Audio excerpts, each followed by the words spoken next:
Scope of geography part 2 आज हम इसमें डिस्कस करेंगे। स्कोप का जो पार्ट 1 था वो हमने कल कंप्लीट किया था और पार्ट सेकंड के अंतर्गत हम जो बी और सी हमारे पॉइंट बचे थे उसको डिस्कस करेंगे। ए पॉइंट के अंदर हमने देखा था कि स्टडी ऑफ फिजिकल फिनोमिना जो है उसका अध्ययन ज्योग्राफी में किया जाता है।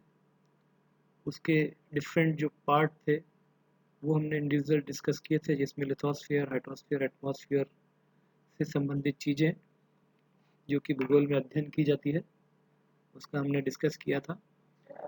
आज हम बी और सी पॉइंट को लेके स्कोप ऑफ ज्योग्राफी को बाइंड अप करने का प्रयास करेंगे।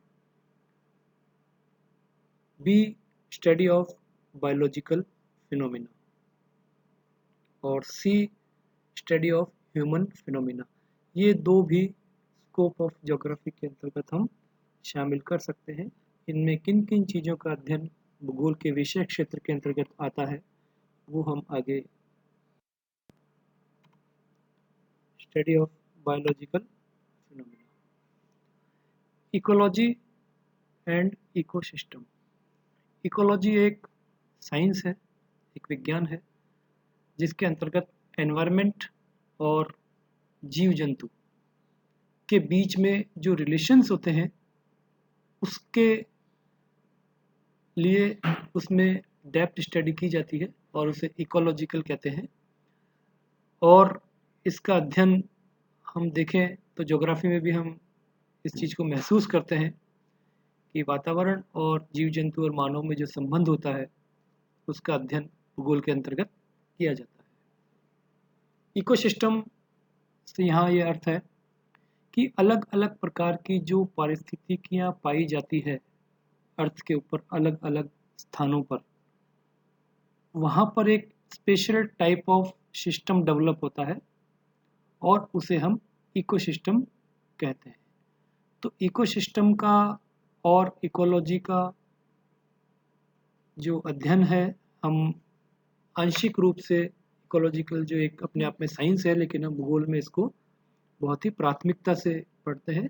इसलिए हम ये कह सकते हैं कि ये दोनों ही जो पार्ट है इकोलॉजी और इकोसिस्टम, ये ज्योग्राफी की स्टडी का एक पार्ट है।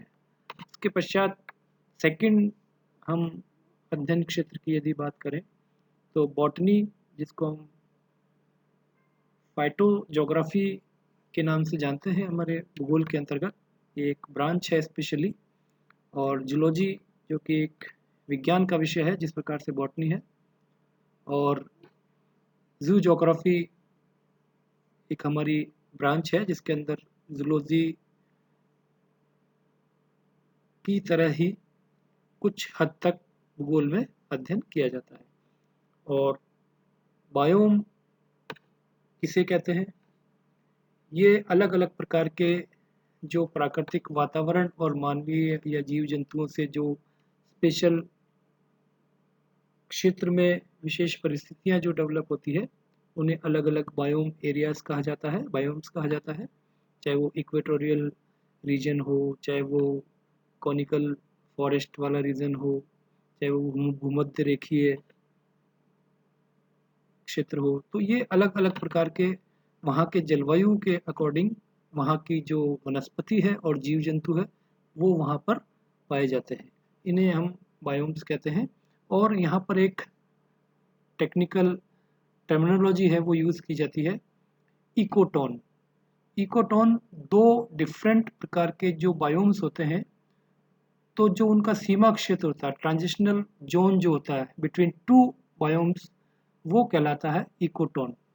और उस इकोटोन वाले क्षेत्र के अंदर दोनों डिफरेंट प्रकार के जो बायोम्स होते हैं उनकी जो कैरेक्टरिस्टिक्स है वो पाई जाती है। संक्रमण क्षेत्र हम इसको यदि हम कह दें तो वो इकोटोन ही है। तो इस प्रकार से स्टडी ऑफ बायोलॉजिकल फिनोमिना के अंतर्गत हम इकोलॉजी, इकोसिस्टम, बॉटनी, जूलॉजी और बायोम, इन सभी का अध्ययन भूगोल के इस हेडिंग के अंतर्गत हम विषय क्षेत्र में सम्मिलित कर सकते हैं। Next, study of human phenomena, कि जो मानव द्वारा जो फिनोमिना डेवलप किए जाते हैं पृथ्वी के ऊपर अलग अलग स्थान पर, वो इसके अंतर्गत सम्मिलित होते हैं। या जो ह्यूमन साइंसेज हैं, ह्यूमन के जो ह्यूमैनिटीज़ साइंसेज के विषय होते हैं, उसके अंतर्गत भी हम भूगोल को गहराइयों से अध्ययन करते हैं। यहाँ पे हम पहला यदि इसमें उदाहरण लें तो ह्यूमन इकोलॉजी होती है, उसके अंतर्गत हम मैन और एनवायरनमेंट के इंटर रिलेशन को स्टडी करते हैं कि किस प्रकार से मानव और पर्यावरण का आपसी संबंध है, और उन आपसी संबंधों के कारण ही वहाँ पर एक विशेष प्रकार की तंत्र डेवलप हो जाता है, और उसका अध्ययन हम भूगोल के अंतर्गत करते हैं। वह अध्ययन भूगोल के अध्ययन क्षेत्र का महत्वपूर्ण पार्ट होता है। तो अलग अलग क्षेत्रों में मानव के द्वारा वहाँ के एनवायरनमेंट से जो संबंध होते हैं, उसका अध्ययन हम भूगोल के अध्ययन क्षेत्र में लेते हैं। सेकेंड, पॉपुलेशन का जो स्टडी है वो भी भूगोल का एक महत्वपूर्ण पार्ट है, और पॉपुलेशन को काफ़ी एक पॉपुलेशन ज्योग्राफी भी हमारे एक ब्रांच होती है ज्योग्राफी में, उसके अंतर्गत कई चीज़ें जो है पॉपुलेशन से संबंधित हम गहराइयों से उसका अध्ययन करने का प्रयास करते हैं। उसके अंतर्गत उसकी growth, distribution of population, density of population, migration जो होता है पॉपुलेशन का एक स्थान से दूसरे स्थान से तक विभिन्न कारणों से, वो, इसके अलावा स्ट्रक्चर, किस प्रकार से उसका स्ट्रक्चर है, चाहे वो सेक्स रेशियो से संबंधित हो, चाहे वो मेल फीमेल से संबंधित हो, चाहे वो रूरल एंड अर्बन पॉपुलेशन से संबंधित हो, चाहे वो एज वाइज पॉपुलेशन का स्ट्रक्चर हो। तो यह जो स्टडी है वो भी भूगोल के अंतर्गत की जाती है। इसी प्रकार से पॉपुलेशन का resources relation, population resources relation, population policy, तो पॉपुलेशन और रिसोर्स का क्या रिलेशन है, यहाँ पर हम इसके रिलेशन में उसके अनुपात को भी देख सकते हैं, या पॉपुलेशन और रिसोर्स के अनुकूल परिस्थितियाँ यदि है, तो पॉपुलेशन और रिसोर्स के अंदर यदि अनुकूल संबंध है तो वह एरिया जो है स्पेशली डेवलप होगा। अदरवाइज रिसोर्स की तुलना में यदि जनसंख्या का आधिक्य है, जनसंख्या अधिक है, ओवर पॉपुलेशन है, तो उस क्षेत्र का विकास जो है वो आसानी से नहीं हो सकता, उसमें कठिनाइयों का सामना हमें करना पड़ेगा। और रिलेशन रिसोर्स और पॉपुलेशन के रिलेशन के पश्चात हम पॉपुलेशन पॉलिसीज़ जो है कि किस प्रकार से जनसंख्या की जो नीति है वो किसी भी क्षेत्र विशेष में बने, इस चीज़ का अध्ययन भी हम देखते हैं, क्योंकि विश्व में अनेक ऐसे देश हैं जहाँ पे जनसंख्या की अधिकता पाई जाती है, ओवर पॉपुलेशन है, लेकिन कई ऐसे देश भी विश्व में स्थित हैं जिसके अंदर पॉपुलेशन कमी की प्रॉब्लम है, कि वहाँ पे जनसंख्या कम है। तो इस प्रकार से हम पॉपुलेशन की गहन अध्ययन जो है भूगोल के अध्ययन क्षेत्र के अंतर्गत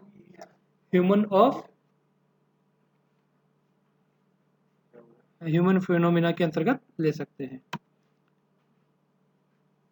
कुछ यहाँ पे स्टूडेंट्स हैं जो थोड़ा सा डिस्टर्ब कर रहे हैं, आप इससे परेशानी में नहीं आए। नेक्स्ट हम इसमें लेते हैं ह्यूमन सेटलमेंट्स। ह्यूमन सेटलमेंट्स के अंदर जो बस्तियाँ हैं, मानव की बस्तियाँ, जो ह्यूमन सेटलमेंट्स, अलग अलग प्रकार के उनके शेप्स होते हैं, अलग अलग प्रकार से उनकी ओरिजिन के कारण होते हैं, उनके शेप भी उसी का एक परिणाम होते हैं। Origin and development of rural and urban settlements, इसके अलावा टाइप्स और पैटर्न, उसके अलावा शेप, प्रॉब्लम्स एंड प्लानिंग, ये भी इसके अंतर्गत सम्मिलित हो जाते हैं। तो ये भी भूगोल के अंतर्गत हम सम्मिलित करते हैं। इसके पश्चात जो ह्यूमन ऑक्यूपेशंस हैं, डिफरेंट टाइप्स के जो ह्यूमन ऑक्यूपेशंस पाए जाते हैं अलग अलग क्षेत्रों में, जो प्राथमिक व्यवसाय है, द्वितीयक व्यवसाय है, तृतीयक व्यवसाय है, सर्विसेज है। प्राथमिक व्यवसाय में कौन कौन से व्यवसाय सम्मिलित किए जाते हैं, द्वितीयक व्यवसाय में कौन से आते हैं, तृतीयक व्यवसाय में, ये सारी चीज़ें जो है भूगोल के अध्ययन क्षेत्र के अंतर्गत आती हैं। हम जब ऑक्यूपेशंस का चैप्टर आर्थिक भूगोल में भी आपने देखा होगा, इसको डिस्क्राइब किया गया बहुत ही विस्तृत रूप से। हमें यहाँ पे इतना समझना है कि जितने भी प्रकार के ऑक्यूपेशंस ह्यूमन के हैं वो विषय क्षेत्र है, 5 प्रकार के ये स्पेशली होते हैं, तो इसको हम सम्मिलित करते हैं। इसी प्रकार से तो आपको आवाज़ नहीं आ रही है सर, मैं थोड़ा सा तेज बोलने का प्रयास करता हूँ। 5वां पॉइंट इसमें हम ले सकते हैं सोसाइटी एंड कल्चर।